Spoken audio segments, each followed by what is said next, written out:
Vous écoutez le débrief issu de l'épisode S1008 du podcast Faut pas pousser les ISO, diffusé le jeudi 8 mai 2025.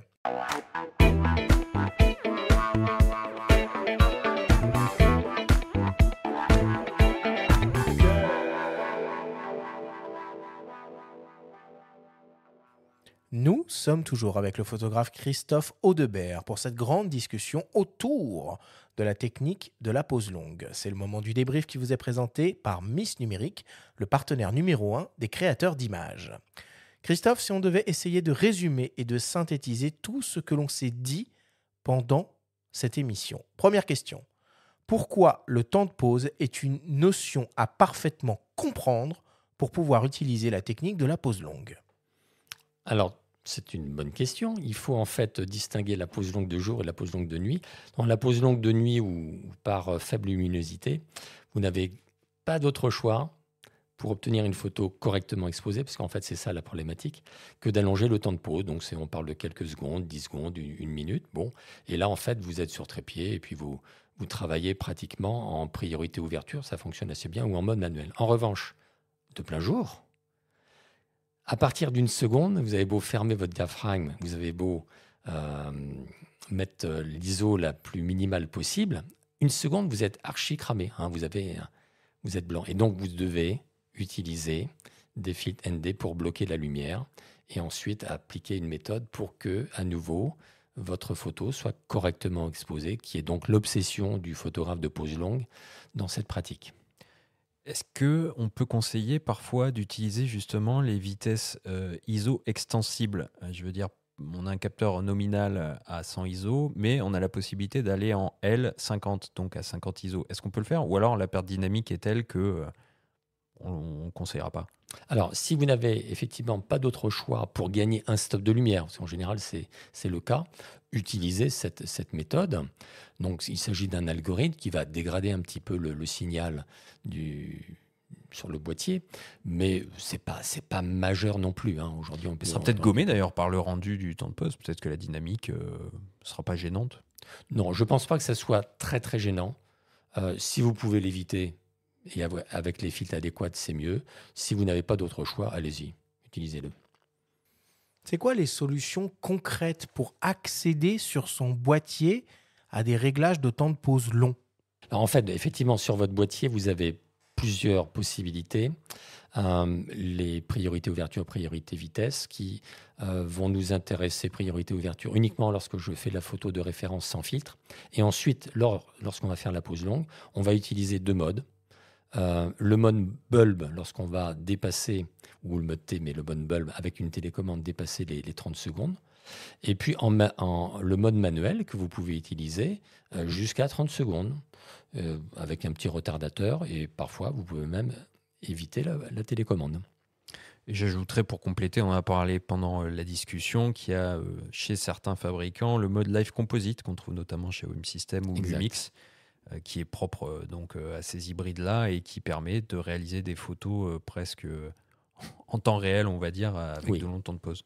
Et qui est effectivement très confortable, puisque vous voyez le moment idoine où l'histogramme va être bien calé, ni sur X ni sous X. Et là, vous arrêtez votre pose longue sans avoir à calculer quoi que ce soit. C'est quoi la technique des 500 pour photographier les étoiles ?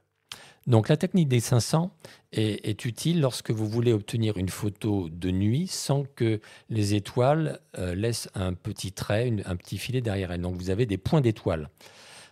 Et pour ce faire, le nombre 500 va être divisé par la focale que vous allez utiliser. Donc si vous avez un 50 mm, 500 divisé par 50, ça fait 10. Et 10, c'est 10 secondes. Donc si vous ne dépassez pas 10 secondes, vous avez des points d'étoiles. Si vous les dépassez, vous aurez des petites traînées d'étoiles. Et toi, tu préconisais la règle des 300 ? Oui. Alors, 500, ça fonctionne assez bien. Mais si on veut être encore plus exigeant, au lieu de prendre 500, vous prenez 300. Vous appliquez la même règle de 3. Et vous avez un temps un petit peu plus court. Donc, vous êtes encore plus sûr que vous aurez vos points d'étoiles. Quel type d'effet on peut obtenir sur des sujets en mouvement avec la technique de la pose longue en plein jour ? En fait, selon la durée de prise de vue Et donc, les filtres que vous allez utiliser, vous allez voir les éléments mobiles de votre paysage, donc l'eau, les vagues, les cascades ou les nuages, le plus souvent, parfois les végétaux. Vous allez obtenir des effets qui peuvent être très différents.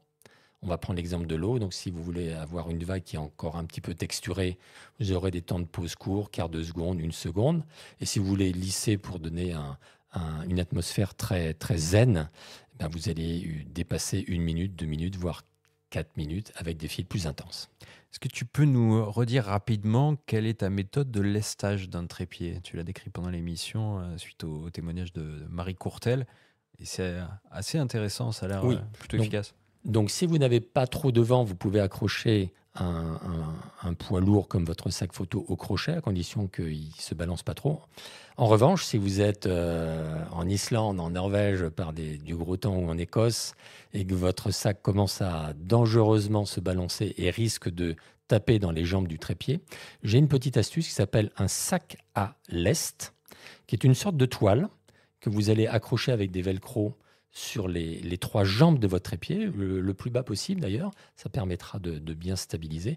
Et là, vous y placez votre sac photo qui est lourd. Et là, vous n'avez aucun risque que les jambes soient modifiées ou tapées par des vibrations.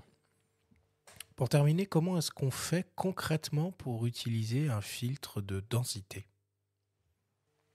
Alors concrètement, pour un filtre de densité, donc densité, c'est la noirceur qui va vous permettre d'allonger le temps de pause selon l'intention souhaitée. Donc vous avez des filtres de petite densité, donc 3 stops, 6 stops et l'incontournable 10 stops, là, qui seront utilisés pour avoir des effets plutôt relativement courts sur les éléments mobiles. Donc vos nuages on va voir la trace des nuages dans le ciel, alors que si vous utilisez des filtres très longs, vous pouvez presque perdre la trace de ces nuages. Alors, ça peut vous plaire ou pas. Et franchement, les avis de chaque observateur ou de chaque photographe, c'est très personnel. Moi, j'ai des stagiaires qui ne connaissaient pas les temps de pause de 4 minutes. Ils me disent, mais c'est génial. La première chose que je vais faire, je vais acheter un filtre de 16 stops parce que je suis passionné par ça. Il y en a qui vont vous dire, bah, écoutez... c'est quand même assez plat votre photo. Moi, je préfère respecter des textures et vont basculer dans le monde des 3 stops, 6 stops ou 10 stops. Merci Christophe pour toutes ces explications.